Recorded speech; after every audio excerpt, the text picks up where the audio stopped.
ড্রয়িংয়ে এই ভুলটা সবাই করে থাকে, একটা সময় আমিও করেছি।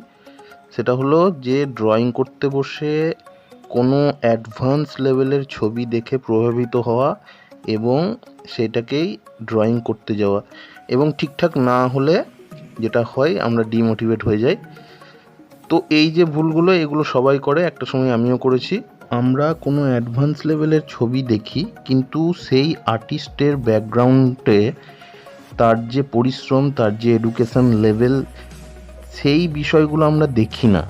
তো সেই সব রাস্তা, সেই সব পর্যায়ে আমাদেরকেও পেরিয়ে আসতে হবে। তারা যতটা পরিশ্রম করেছে ততটাই পরিশ্রম আমাদেরকেও করতে হবে। তারপর হয়তো আমরা আস্তে আস্তে নিজেদের আর্ট ওয়ার্কের মধ্যে সেই ইমপ্রুভনেস দেখতে পাবো। তারপর হয়তো আমরা আমাদের আর্ট ওয়ার্ক সেই লেভেলে পৌঁছবে।